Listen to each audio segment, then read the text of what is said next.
What's up, honey? Not too much, boo-boo. How are you? Wonderful. I'm glad to hear it. How's your week been? Any updates?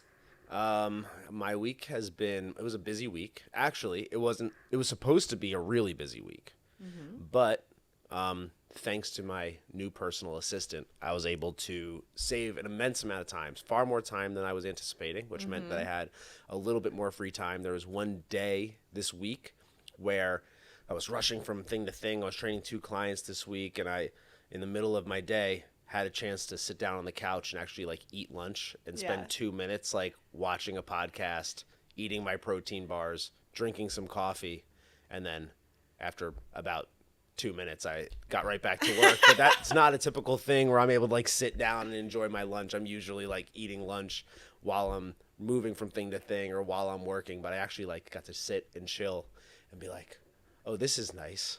This is a relief for just a moment. And again, my assistant is probably editing this podcast right now. I think I said that last week.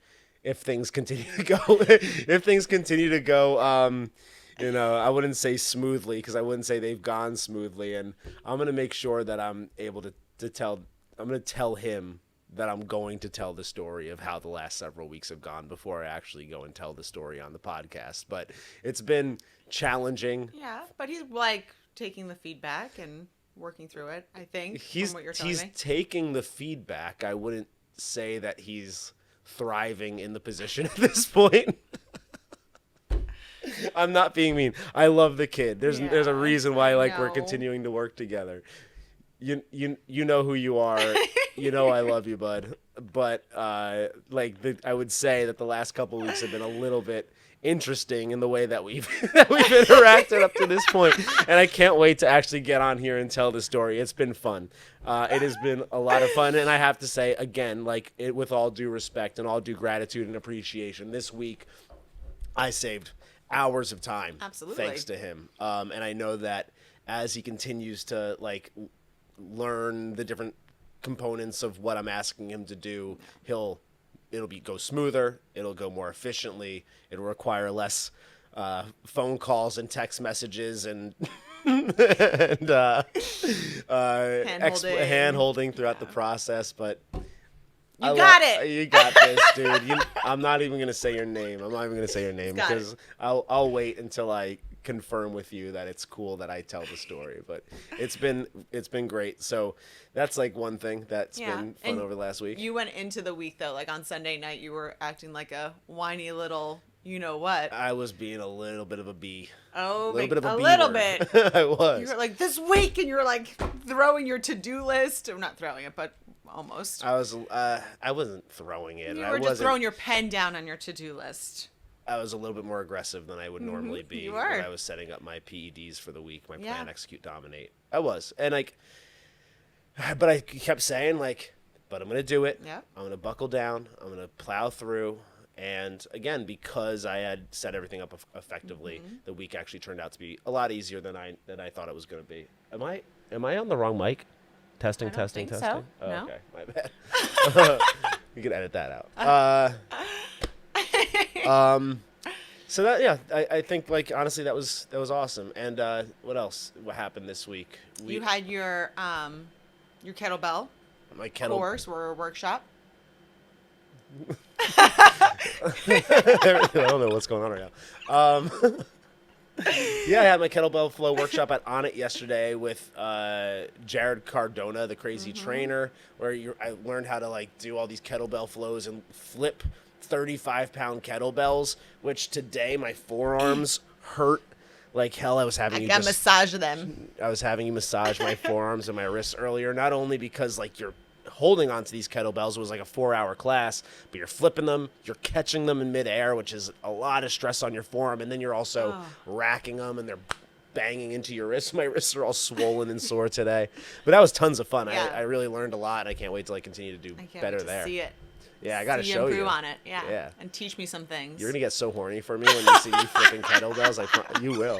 So manly. You're throwing around kettlebells. Juggling kettlebells. You're gonna be horny as shit for me. I know you will. I mean, maybe a little bit. We'll see. How about your week? How was your week? My week was wonderful. Work was great. Patients were wonderful. Our house we officially have a for sale sign up. So that's like like when I like pull up to the house and I see that in the driveway, like the first time I was like, what the fuck? Like, and I was like, oh yeah, that's right. Cause it's just been listed, but we haven't had like a sale sign. Yep. And at this moment, as we're sitting here, we have an open house going on. So yeah, just getting the ball rolling on that is a lot of fun. And what else? Oh, and then I did my breathwork class yesterday. Yeah. It's this woman here in Austin hosted. It's at her house, and it's like a deep, intense breathwork, and followed by a wonderful breakfast that she puts together. And I absolutely loved it. And it's not like just like breathe in through your nose and out through your mouth for like 20 minutes. Like it's intense. There's 3 rounds of it. You're going super deep as like you allow yourself to get into like that fight or flight position. And I had some like different dimension things happening. I was talking to people and holding hands with people, and people probably now think I'm crazy with you, but whatever. It was awesome. Yeah. I loved it. It sounded like you told me a little bit Yeah. more detail yesterday that of course we don't have to go into on here. But No, I don't need to cry again. Yeah. But it sounded like you had a beautiful breath work. And speaking of crying, I think the one thing that I will say about this week, now at this point, we have 3 podcast episodes that have been released. We're like, I think, technically like 7 weeks behind or 6 or something weeks behind. But there's 2 episodes that we're burning. Not because... Why are we burning them? We're you could explain. Because you rambled for about 2 hours when you were like, that wasn't a good episode. Well, first off, that's what every episode has been. But at least there's some direction. I'm able Yeah. to interject and ask questions. Like, you went on for those 2 episodes, and you're like, those weren't good episodes. We need to have, like, you have to have some questions for me. I was like, I did have questions. You didn't let me talk. Yeah, I was... They just weren't... Like, it's not like there's anything that I'm embarrassed about on those No. episodes. In fact, I talk some shit about the tech world and the corporate world, which I will have to... I guess repeat again at some point because I want that to be out there. So it's not like we're not using them or not putting them out because we're embarrassed by them. Yeah. If like a thing that we said something that we don't want out there is really just because they're just not good. They're just not good episodes. And like we decided like from those episodes we need to like break it up so that we can like kind of hit on those different areas of our life, and instead of just like a rambling story, like there needs to be kind of like a point and a structure to it, which is like, let me have that control. So the now that we're 3 episodes out, again, like we're a few weeks back, but the feedback that we've received on this so far has been like really awesome. It's been amazing that so many people are reaching out. Like honestly, like, people I wasn't expecting reaching out saying, "Hey, I listened to it. It's great. It resonated. It was entertaining. Like you guys are really doing a great job." Like hearing that is amazing. It's exactly what I wanted to hear. And I'm hearing it more than I could have anticipated. We're getting views and listens and streams, and that's just amazing every day. Like watching those views tick up is like, man, people are like really listening to this. That's super cool. We have people giving us like ideas of topics we should discuss and hearing like our thoughts and opinions on things, which is a lot of fun. But the thing that I wanted to make sure that I said was, speaking of crying, like you just mentioned at your breathwork yesterday, the episode that we recorded last week that I guess will be released a week, I would have to imagine, a week before this one is released, was just what you put out there, your honesty, your vulnerability, the way you told the story, the way that you were willing, like it was your idea for that episode. You executed on it, I think, incredibly well. I think it's useful information for a lot of people. It's certainly not easy for you to have done that. And to like know that people are going to be listening to it and people that are like close to us. That's a story, like I said last week, nobody knows that story still to this day because it's not released yet. Nobody knows that story. And I just thought that was like really beautiful and brilliant and courageous and outstanding of you. And I'm just so proud of you for your strength in that. Thank you, honey. Yeah, it was hard for sure, but like I think I had like a major like energy drain like after that episode because it was like very like emotional, and I felt bad. I was supposed to go to like an event. I had to like reach out to the person who was putting it on and say like, I can't like physically, I can't be like around people at this moment. And I like went to the park and I like just colored and journaled and read and hung out under the trees. The sun was out. It was a beautiful like Sunday afternoon. And we like reconnected. Like you had to go do something. We reconnected that night. And like I felt like, even though like you've known like my truth like this entire time, I always feel like I had that like layer over me of like that lie that I had and that life that I had for like a short time. And once like I put that out and like put it out on the microphone and like then it's, you know, knowing in a couple of weeks it's going to be out there, I had like a layer of just relief. I'm sure. I can imagine. Like that cloud that was kind of over me, or I don't even know how to describe it. Like it felt like there was lifted, I'm sure. Yeah, for sure. Like a big weight was lifted. I felt very like light and just happy and just it's been a wonderful week. Well, I don't regret any of it. Like of course. Because like it is what it is and it happened and I came out. Oh, you don't regret the story. You don't regret what happened. I don't regret. Okay. I guess I don't regret. But like, I mean, obviously, I regret that I did that.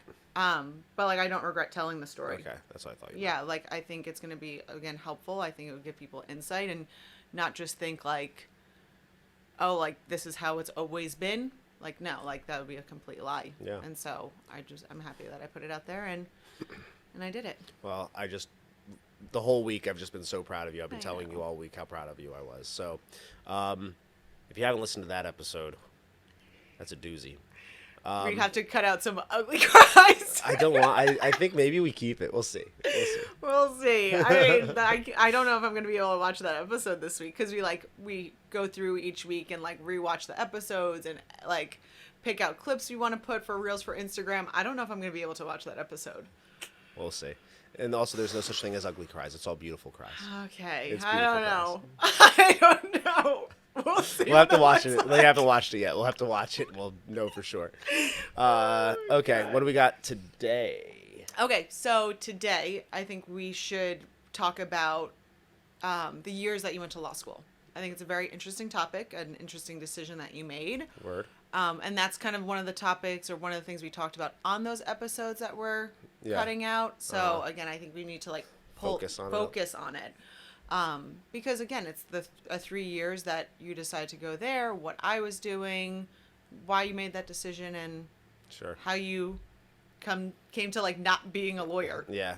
So. Fair. Okay. Okay. Cool. I'm down to discuss that. That sounds great. All right. So, why did you decide to go to law school? Okay. Well, as I do, I'll give some background and context. So, I would say my entire life, I never really knew what I wanted to do. I really didn't know. I guess if you asked me when I was a kid, I would say that I wanted to be a veterinarian. Probably up until like my teenage years, I would say I wanted to be a veterinarian. And then if you asked me in middle school, probably, I would have said I wanted to be a director for movies. But like being from New Jersey, a blue collar town, that never actually like seemed realistic, and I didn't really have anybody in my life that would like make me believe that was realistic. Yeah. So as much as that's really what I wanted to do, and I did love like the idea of being in entertainment, etc., like being involved in TV or movies or radio or something, it just never was something that I actually pursued. Although I guess technically in college I sort of did. But I never really like knew what I wanted to be. Yeah. Like within like the world of like realistic careers, I never really had that laid out for me. I didn't have much guidance in terms of where to go to college. I really hope that noise is not like. I know. Maybe it is. It doesn't matter. Yeah. Apologies for the background noise if there's background noise coming through. We just had to take a quick edit to move the AC unit out of the room. So when I was younger, like I didn't have any guidance in terms of where to go to college, taking SATs, finding a major. I was like very much on my own, and I was always really good at school, and I was always like, I felt like I had a lot of potential, and I knew that I wanted to be successful, but I had no idea. So when I got to college, I went to Monmouth University in New Jersey. It's a small private school. And I always liked psychology. To this day, obviously, I like psychology. It's something that's like I've just find fascinating and really intriguing, and I think a lot about. So I just became a psychology major with no real rhyme or reason aside from like it seemed interesting.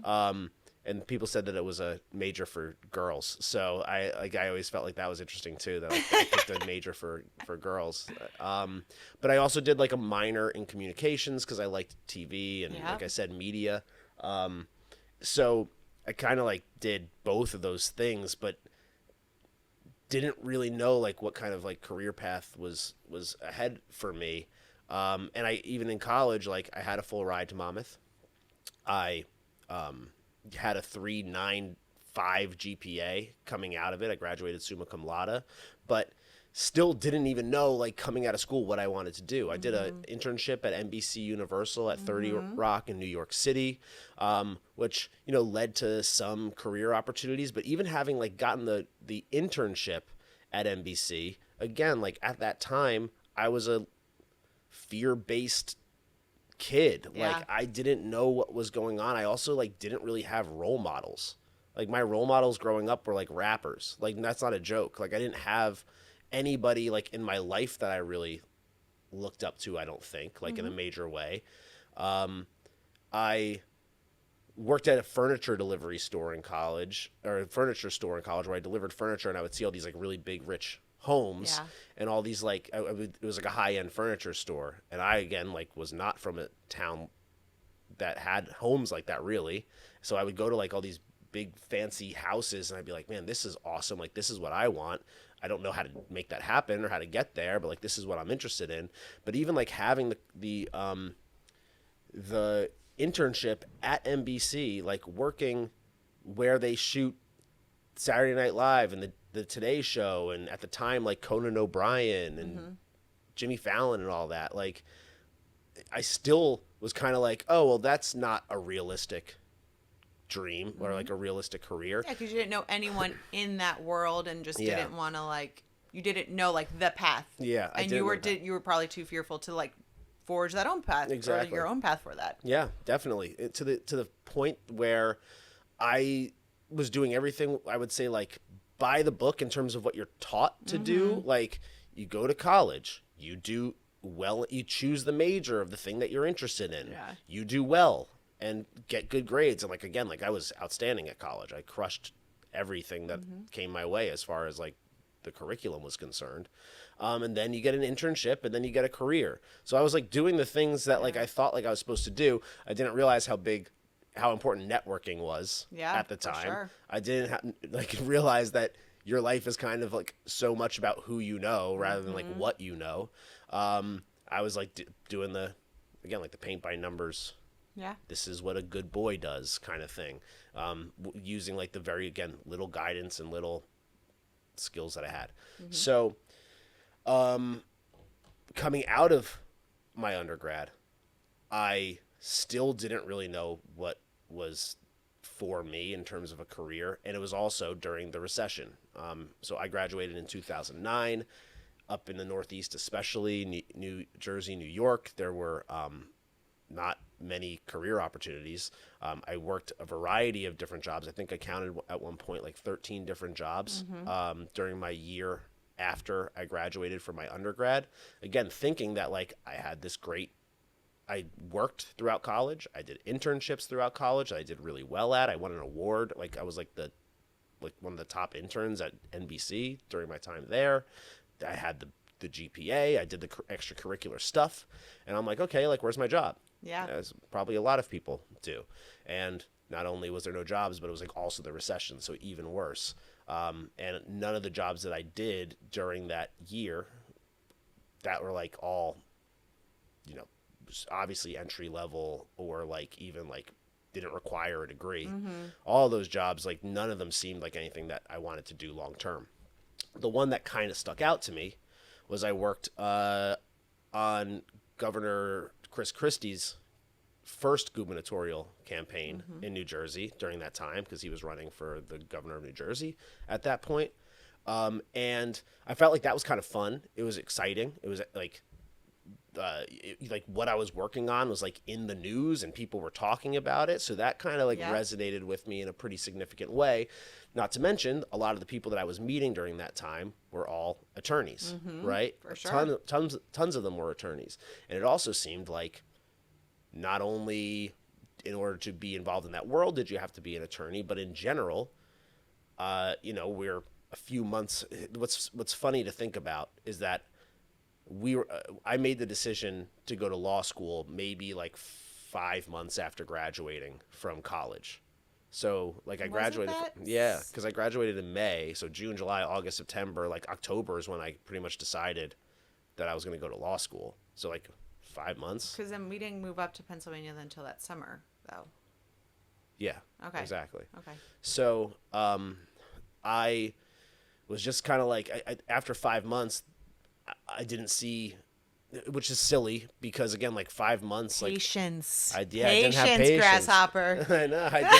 I didn't have any patience. I was like, I don't know what I'm supposed to do here. So do you think? Sorry to interrupt. No, go. Do you think like because I had such like a clear vision of what I was doing, and like so that December I was graduating nursing school. Did you like? Do you? I know this is like so like we've never ever talked about this. Do you think there was some type of like underlying like well fuck like Poozle knows what she's doing, like she's a nurse, she's got like she's graduating, she's gonna be a nurse here in like a couple months, and like I don't know what I'm doing. Without a doubt, yeah, without a doubt. Like I think that was something that was weighing on me, where it's like you always knew what you wanted to do, and you had like a very clear career path, and you were doing really well and making progress on that track. Yeah. And I was like, I have no idea what I want to do. I have no idea what I'm doing. I have no idea where I'm like going. I was just like, but my whole life, I always just did like sort of like the thing that I wanted to do. And then I would just do it really well. But then like, there was no like plan after that. It was just like, okay, like this seems to make sense right now. I'm going to do it. And then like, I'm going to kill it. And then I guess we'll figure it out from there. So that was my college experience, right? Like I killed it in college. I did everything I was supposed to do, and then I got out, and I'm like, okay, now what? Yeah. And that was been a theme to some extent. So I was out of school for like 5 months. Again, like I shouldn't have expected my career to like unfold before me 5 months after leaving college at the age of 22. But I was rushing things, right? So I decided, okay, I want to be successful. Having been in that world at that point, I was like, I guess successful people go to law school, or successful people come out of law school, like maybe more appropriately. So I was like, I guess I'll just go to law school. Never wanted to be a lawyer. Before, if you had asked me, even like with it, like at the time of graduating from college, if I wanted to go to law school or be a lawyer, I'd be like, hell no, like absolutely not. But then just 5 months later, I'm surrounded by all these attorneys, and I'm like, okay, like they're all successful. They all seem to have their shit together. Like, I guess that's what I'll do. So the decision was made in like October to go to law school. This is how I live my life, I guess. The decision was made in October to go to law school. You're just figuring this out at this moment. I guess so. You needed to have your applications in by December, and there was one LSAT that you could take between my decision to go to law school and getting applications in, and that was in November. So what I did was I bought 2 LSAT study guide books or whatever, like test books from probably Barnes and Noble or something like that. Oh, for sure. Absolutely. I think we also got like the LSAT like flashcards. Something like that. Yeah. And for 2 weeks, I just took an LSAT every day. I only had 2 weeks available to me to study before I had to take the LSAT. So like I made the decision. The next day, I like signed up for the LSAT and got the LSAT books. And then for 2 weeks, one LSAT a day, like sitting down for like 3 or 4 hours, like just knocking out an LSAT. And then I took the test, and I don't even remember what I scored, but I scored like of course, I scored in like the pretty top percentile. Next. And then we decided, because of my high GPA and because of my high LSAT score, it kind of opened me up to more schools than I probably was anticipating. And we decided to go to Penn State. Together we made that decision. Originally we were thinking about staying in New Jersey. Yeah, we looked at Rutgers Law Looked School. at Rutgers, looked at a few But that places. was like, isn't that like in Camden? Yeah, it was in Camden or Newark. I remember like that Yeah. drive through there, and your dad was with us. Yeah. Your dad went on like the tours with us, Yeah. and like, yeah, I was like, I don't think we could do Rutgers. So, and I should point out, when I was at Monmouth, it was like a suitcase school for the most part. It was a small private school, so I would not say that it was a standard college experience that most people are looking for from a college experience. So I never had that.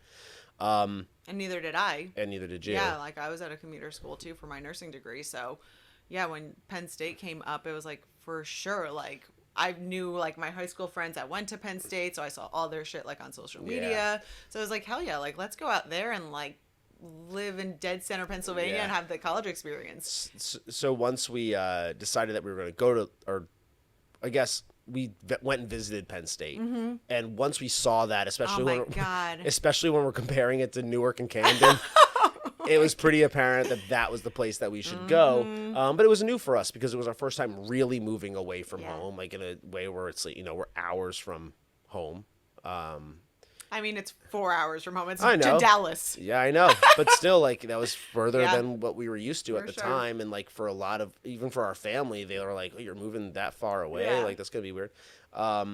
So that is, I guess, like, in terms of how we made the decision, that was it. It was me on a whim, like, just following, as I did up to that point, like, what society was telling me to do. Yeah. You're smart. You should go to law. Like, not only like you should do really well in college and get your internships and do all the right things, and then you'll have a job waiting for you, which there wasn't. But then it's like, okay, from there, if I don't have a job, what should I do? Well, you continue your education, you take out more student loans, and you go and do something that you don't actually necessarily want to do, but that society is sort of like funneling you into because you're a smart kid, and you could be a doctor, you could be a lawyer, or you could be I don't know what else, engineer or something. And like also don't take like a risk or bet on yourself. Yeah, for sure.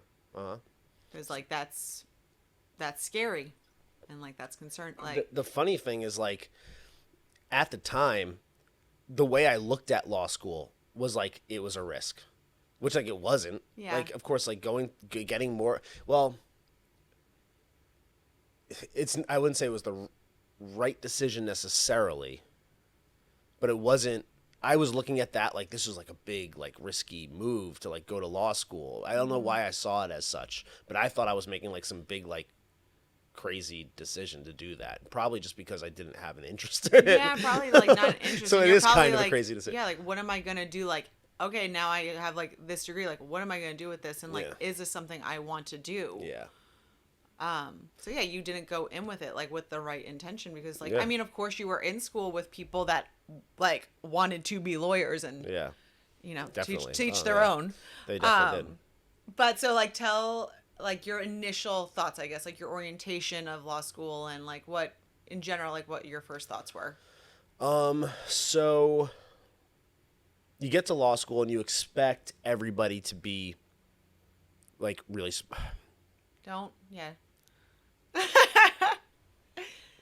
you have an expectation of law school when you go in. And to some extent, law school lives up to the expectation. It's a lot of reading.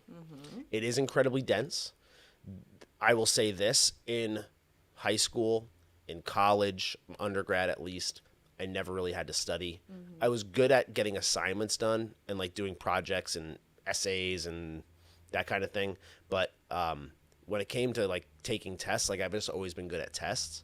So I've never even had to put much effort into studying or preparing for a test. It's like I would go to class, I would listen, I would do whatever assignments I needed to do, and then like a test would just would just come. I could just ace a test without even like trying. In law school, like it took more effort. Like I actually needed to read the material. I actually needed to study, and like the studying in law school is very intense. Like it takes like a month for you to study for your final exams. But so I actually needed to like apply myself a little bit more, which was interesting to some extent. I think you always applied yourself. You just really needed I just to. didn't need to put much effort Yeah, in. exactly. Like you said, this material was much more dense. Yeah. Lots of reading, lots of studying, lots of hours in the library. Man, so your question, like orientation, one of the first things that stuck out to me as far as orientation is concerned, that like one of the first things they do, I think it was like on the first day, is they took us into an auditorium, and they told us that attorneys have a really high rate of like drug abuse and suicide and alcohol dependence. And that was like one of the first things that they like told us when we're starting in like, law school. Red flag. Yeah, so like that was kind of weird to begin with. I remember that was like immediately like, oh, like I thought like maybe we would like do some icebreakers or something like that, but instead they're just like, yeah, the chance of you becoming a drug addict, alcoholic, or killing yourself is like really high, so just like keep an eye out for that. Yeah. Cool. Did they give you like any resources of like a I'm suicide hotline? I'm sure they did. I'm sure they did. God. But like, I remember being like, that's a fun like entryway, or like it's a fun orientation topic. Yeah. Coming into school for the first time, and I would say that some of the cool things about it was like it really gives you I like thinking about stuff intensely, and like I always liked philosophy in college, and they say that philosophy majors are really good at law because like there's a ton of parallels in terms of how philosophy writing is and in terms of how legal writing is, and it's very philosophical in nature, the way that like cases are written, for example. So I did like that. I liked the exercise that it gave my brain to some extent, at least at first, when I was still thinking that there was like a rhyme and reason to everything that the law has and says. Like you kind of feel like there is this like kernel of justice, this kernel of truth and justice that the law system is designed to get to. And if you like look at it that way, it's like very inspiring and empowering and emboldening as an attorney. Make a difference. And then we can talk a little bit more about like what I found to be the case, but that's not exactly how the law works. Nope. I would say. The other thing is that you start to realize, yes, the people in law school were smarter than the people that I went to undergrad with on average, without a doubt. But I would not say that everybody I went to law school with was particularly bright, or that even like most of them were particularly bright. What they were good at is like playing the part. They were good at like presenting as an attorney and saying the attorney things and saying all the attorney jargon, being argumentative for absolutely no reason, which like I'm all for like a good debate. I love debating. I love having conversations like that. But people in law school, it's like they'll debate for the sake of debate as opposed to like for the sake of like coming they're playing the role. They're playing the role of a lawyer. Yeah.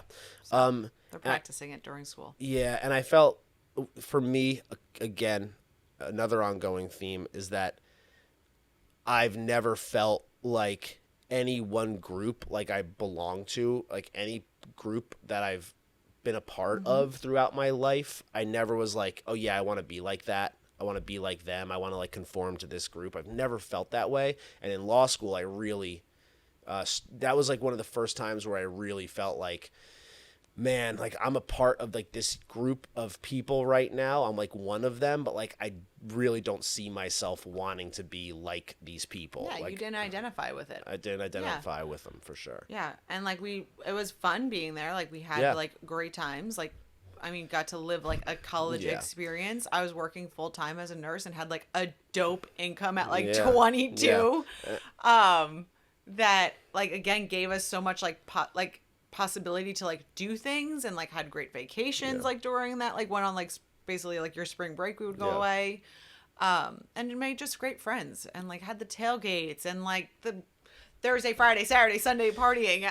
It was so much fun. So I was gonna say like we've made, I don't want to say that I didn't like anybody in law school. I made amazing friends there, without a doubt. The friends that I made we would like go out and have fun and party and stuff, and we would get our work done, but we would also go out and party, and they were the ones who seemed to like be a little bit more like, I'd say, like genuine in themselves, and not try to put on like the lawyer hat or like the lawyer like mask, I guess you could say. Whereas most of the people throughout law school they were playing that lawyer part. Yeah, like the Sims character of a lawyer. yeah, kind of. Like, for really? sure. No, without a doubt. Yeah. Like picture like all the people in the movie, like Legally Blonde. Did you ever see that never movie? seen it, no. Okay, that's what like my description of like being like an outsider. Yeah. And like meeting sometimes some of those people, I was like, what in the? Because I wasn't surrounded by it. Yep. And so when I would go out and like meet some of them at like the events or just out at the bars, I was like, oh my god, I can't have a conversation with you. Yeah.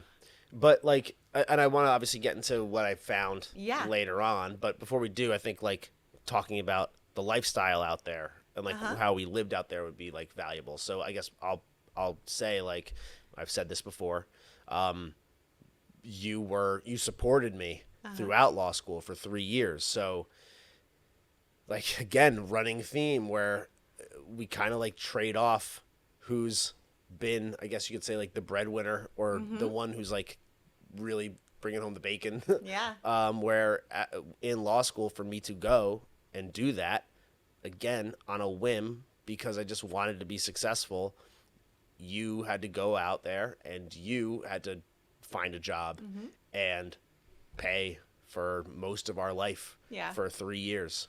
And that's not to say that I didn't contribute in some ways, because I had jobs throughout law school too, at least like later on, because you're not allowed to actually have a non-legal job in law school. They tell you you're not allowed to have a job because it is a lot of work and you're supposed to be like fully focused on law school. So I get that.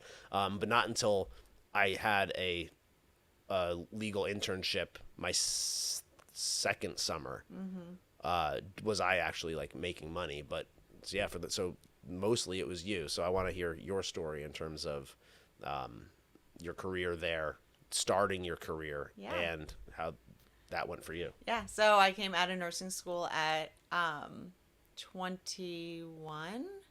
Yeah.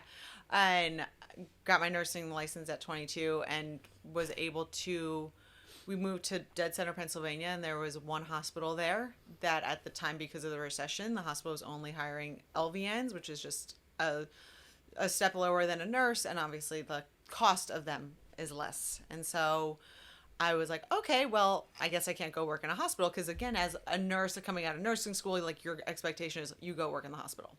And so I had to find different options, and there was a long-term, short-term care facility that had a lockdown dementia unit that we drove out to Pennsylvania one day for that interview, and I had like a 3-hour-long interview with them. You waited in the car, and I think you were concerned of like what is happening, what's going on in there. And I came out, and they loved me. I think I was just like a breath of fresh air, because all the nurses that were there was 6 nurses. They were older. It was almost like their like last step of their career. And here I am, like a 22-year-old nurse being like, I want to work here. And so I took that job, and I had it, and I really did enjoy it. And I was working and managing and supervising units that had LVNs and that were staffed by LVNs and like patient care assistants. And I was overseeing them, and like some of these LVNs had more years of experience than I was alive, which is just shocking. And I had to basically be like, so I'm going to tell you what to do now. And I like, so learning how to work with them and supervise them and manage them while like still being like, hey, like I'm a very new nurse. Like I need you to like really help me. I think I went in with like a very humbleness that they saw, and they kind of like took me on, and they're like, okay, well, we'll be nice to you and we'll take care of you. And having those 3 years there, I know, obviously it gave me so much, like a launching pad for my like further nursing career, because I had 3 years of supervising experience. I went into management there. I did like wound care there. Like I had all these skills and all this knowledge at a very early age, and as like a young new nurse, that really helped me like in my career, especially when we moved down here to Austin. Yeah. So, and I mean, again, I had an awesome salary, and cost of living was so cheap in like center Pennsylvania that it was great. You were a sugar mama. I was a sugar mama. For I sure. was. And again, like I do think it's important to point out, when we were out there, we had a ton of fun. We had great friends that we were really close with. We would go to, like you said, the tailgates, the football games. It's like the most idyllic college town and college experience. And because we didn't have that in undergrad, we were really able to experience it to the true fullest there. And it was like we were experiencing it while also kind of like being in our own apartment for the first time. So we kind of like, it didn't feel like we were students. It felt like we were like kind of adults, but also like living a student life. So it was a really fun, like young adulthood moment for us, where we did have to like, you know, manage our finances in a way where like we had to do like adult stuff like that and handle our like regular adult responsibilities, unlike maybe how we would handle them if we were just like a student living in a dorm room, for example. So like we were learning a lot about ourselves. We were learning a lot about like what it means to be an adult, and we were able to have like that college experience all at the same time. It was like a really, looking back on it, I look back at those 3 years very fondly. Like I really do. I loved them. It was a really good time. So, well, I guess, when did you decide, or what happened that you're like, you know what, this isn't for me? Yeah. So like I said, the theme here is like, I would just like do whatever seemed to make sense at the time, whether it was like my decision or a decision that was sort of like put in my hand. I would just like do what I was supposed to do, and then like do it well, and then I was just like left at the end of it like, what am I gonna do with this now? Like I don't know. I didn't like have like the next step lined up. I was just like, I'm just gonna do whatever I'm doing right now as best as I can, and I did in law school. Like here's what I'd say. They do what's called the Socratic method in law school, which means you're supposed to read your case book, and you only have a couple classes a day, but they're like really long, really intense classes, and you're reading maybe 200 pages a night, maybe more, of very intense, very dense, very small text, legalese, essentially, like, which is like absolutely mind-numbing. It's designed to be written, and it's written to be complex and hard to understand, so that only lawyers can understand it. Yeah. All right. I mean, at work, we'll get like, I've seen stuff like legal forms, and like the way I see these legal documents, I try to read it. I'm like, what are you trying to say? Yeah. Just tell me what you want. And there's some reason for it. There's some like actual practical reason for it, meaning like there's a reason it has to be written in a certain way to cover all the bases, but it's also designed again so that only lawyers can read it. And that's, they say in law school, they don't teach you the law, they teach you how to think like a lawyer. What they mean by that is taking a sentence that seems black and white as like night and day, like you could like a sentence that seems very absolute and very like direct, and then you find every area of gray in it, so all the ambiguities in it. You're picking apart every single word, every single space between the word, every single punctuation, to make that one sentence that seems really like cut and dry, make it seem like it can mean dozens of different things. So that is something that you learn in law school, but you also learn how to read that text and make sense of it, or meld it however you need to meld it, to make your argument stronger. And they do the Socratic method, where you're reading dozens or hundreds of pages a night. That's mind-numbing, like I said. Then you show up to class the next day, and you're going to discuss the professor discusses the cases, and you're in a room with anywhere from 15 to 50 people, and the professor will just call on any one person. You don't raise your hand. They choose that day like who gets in the hot seat, essentially, and that person is then like the professor like directs question after question after question to that person about the case that they read the night before.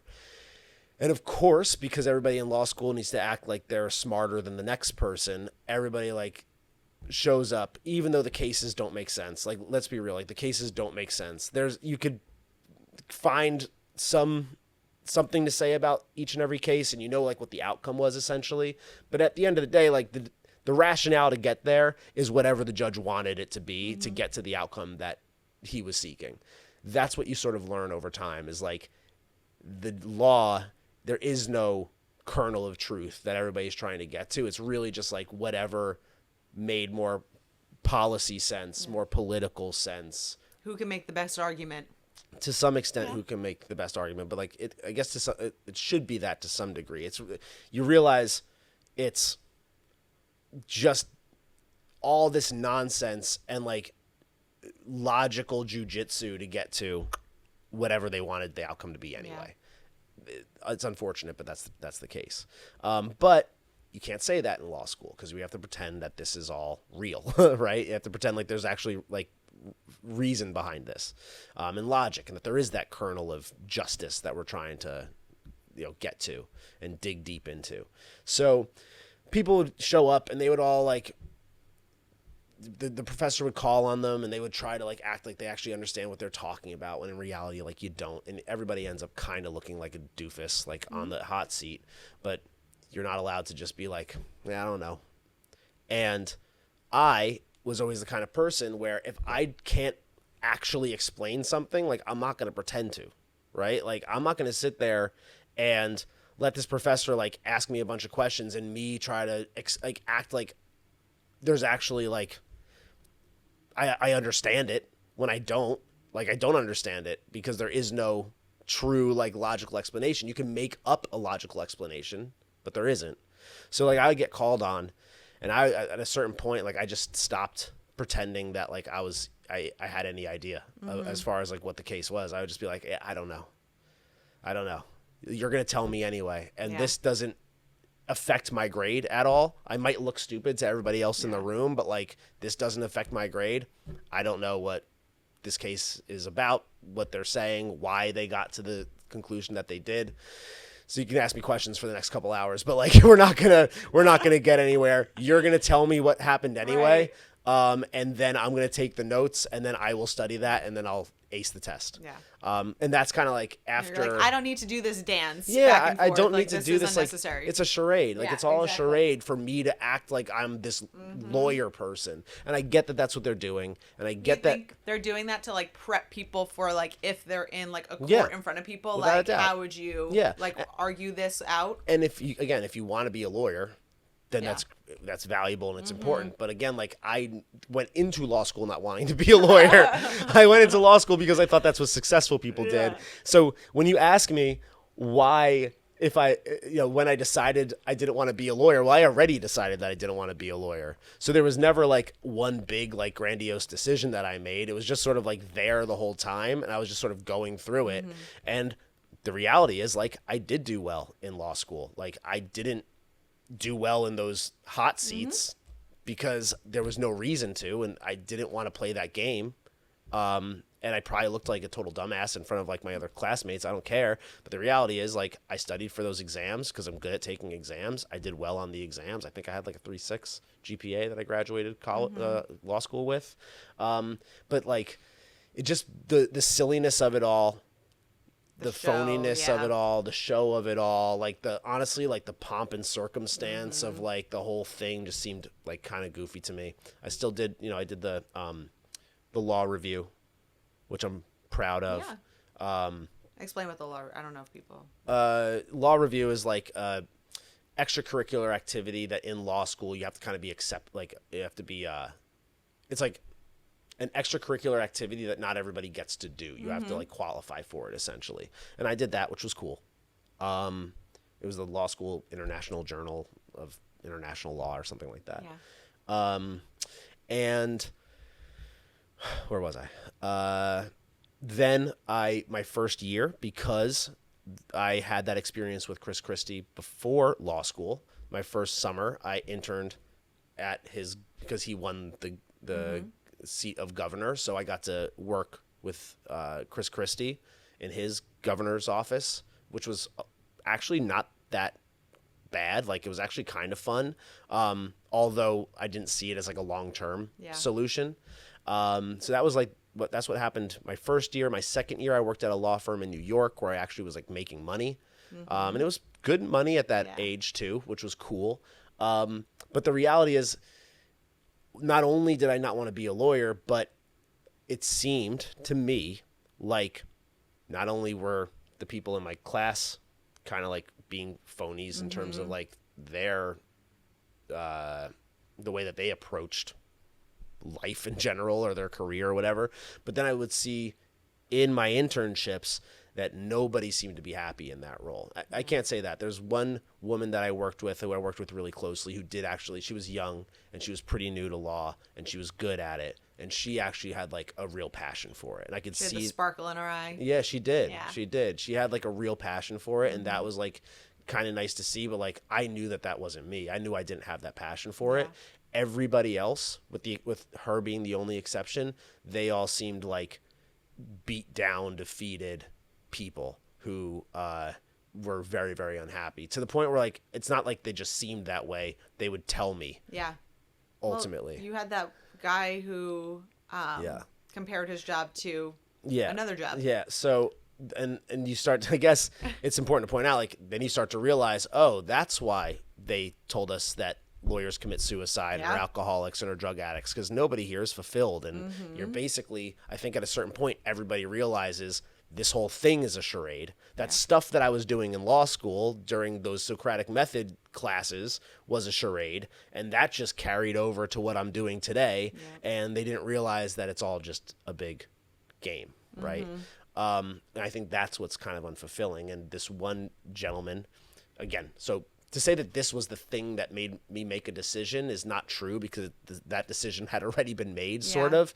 But the one kind of like just was like solidified it. This like put the nail in the coffin, I would say, was I was at a happy hour at the law firm that I was working at, and one of the attorneys there, who had been there the longest, I think, that wasn't like a partner, basically, he said that if he could be a toll booth worker and make the same amount of money, it would be as fulfilling as his job is today. Which is like shocking. It's kind of like a shocking thing to say, because I'm in law school and everybody's saying like, you're the officer of the court and you're upholding justice and you're you're keeping the planet orbiting on its axis by keeping justice flowing through. Like, it's just like, no, it's not. Like, that's not what's happening at all. Like, you could tell us that for 3 years and then again have us do all the right things and then put us out into the workforce, and we're going to find it out eventually. And for me, it was always a matter of like, I didn't want to get involved in that career, be 5 or 10 years down that path, and then realize it. But when it was like kind of too late. Yeah, for sure. But I guess that's sort of what I did with sales, right? Like,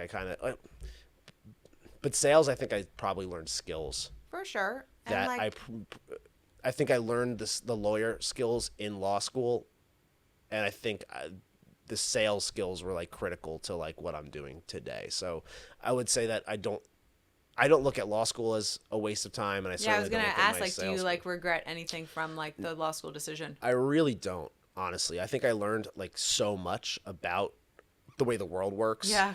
Like, for so many reasons, not just because I learned about the law and how silly that all is, but also, again, that was kind of my first time where there was this, that I noticed that there was this group of people that were all like pretending or putting on an act versus like actually. But I guess like if you are pretending and you're faking it till you make it, then you do become the attorney at the end of the day. So you're not really faking it, but I could just tell that like they were all playing the part. They weren't being themselves. They were doing the thing that they think they had to do in order to become an attorney. And like, I was not willing to be that person, to become something that I didn't actually want to be. Well, yeah. And again, I think it all goes back to the thing of like, even then you have it like all written down and like a very clear thought, but like it was not in alignment with like who you are and like what you wanted to do and be. And I think you realizing that even though like you wanted to, you're like, I went into law school, I want to finish it, I want to do like follow it through. I think you realizing like this is not going to be a right career path. This is not the future I want to to have with me, with us. It's a very important thing that you did that. Like realizing it and pulling out like Yeah. when you needed to. Because it would have been, I think, a horrific decision. When I like looked back at it, when you told me, and like just thinking of like what it would have been if you had like those 60, 80-hour work weeks plus like you're just working to basically pay off the loans and just what your life would have been like with it. If you're asking me if I regret it, I would say like with no, like not at all. Here's the negatives. The negatives are the student loans. Yeah. Of course.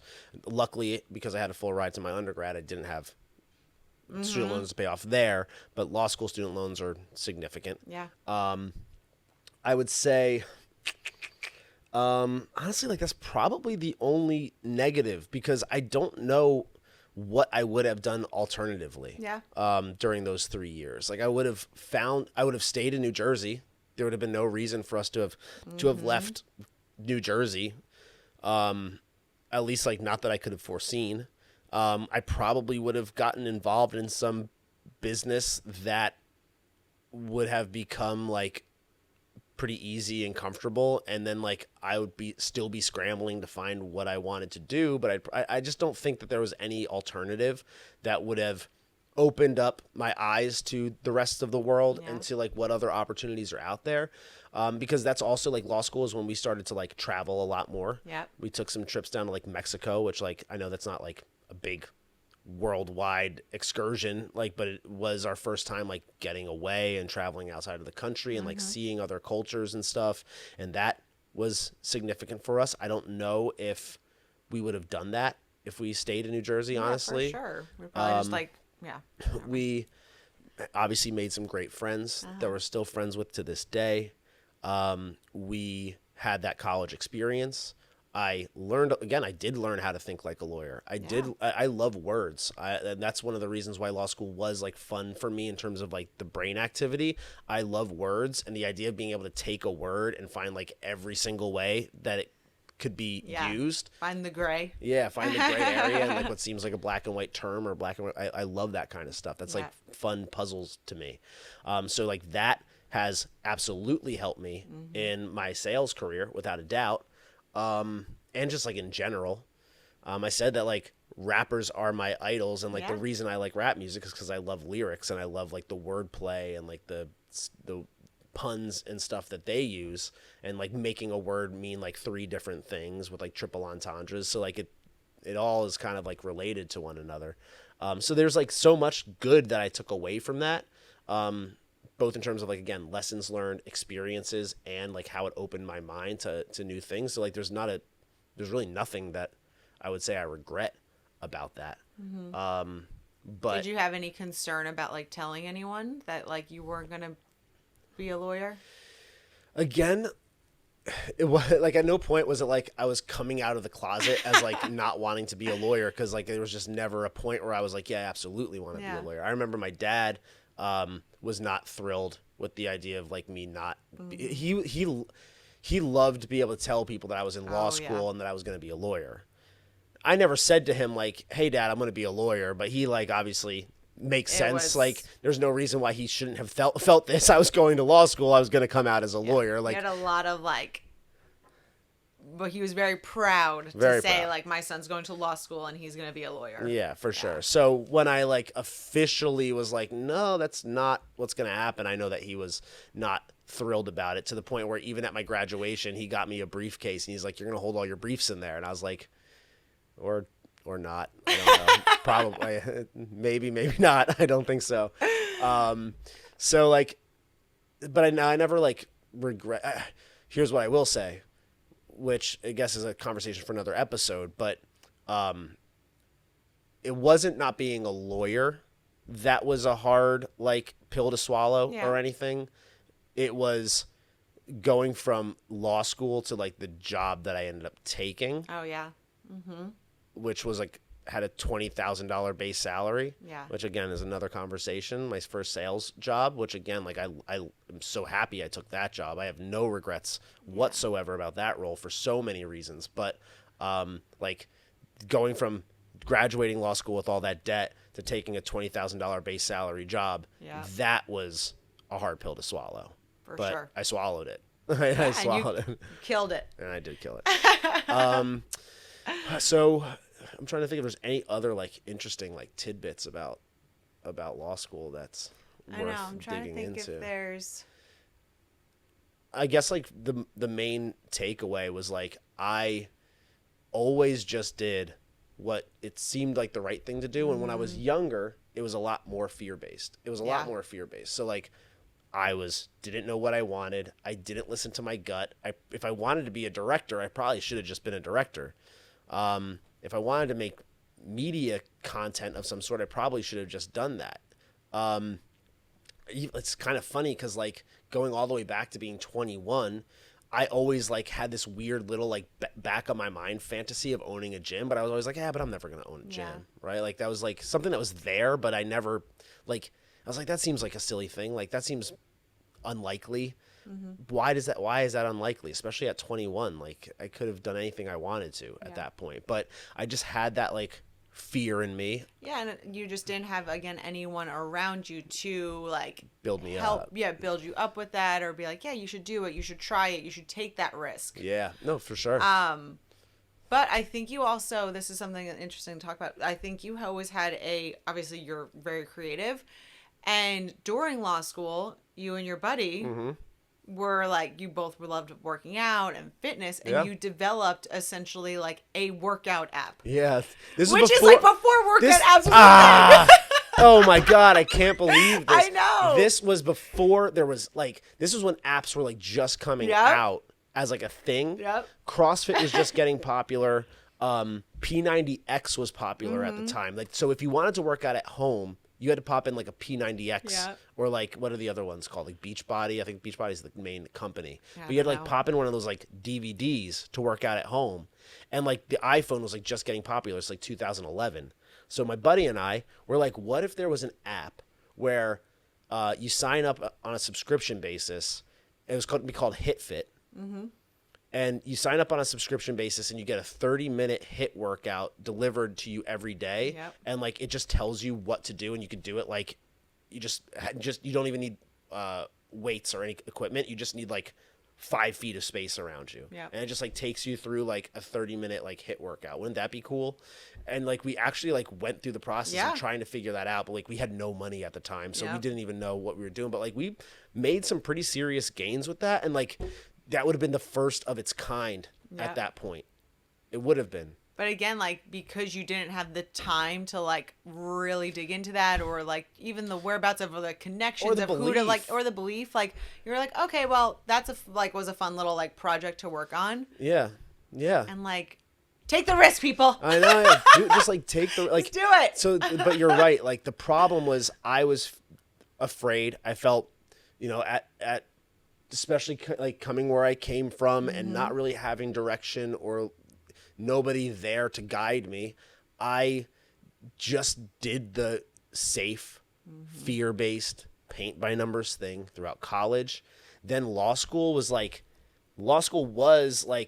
on that same path in terms of you're a smart kid, so you go to law school. But I did get out of my comfort zone, I would say, by going to Penn State. Yeah. Because that was further away than what we were used to. We were leaving New Jersey, and that was like new. And then from there, because we were outside of our comfort zone with that, then we started like, again, to travel more, to just be a little bit more like open socially, to be a little bit more ourself, I think. And like, finding ourselves. Finding ourselves like in our adult, like I said, like as adults. Yeah.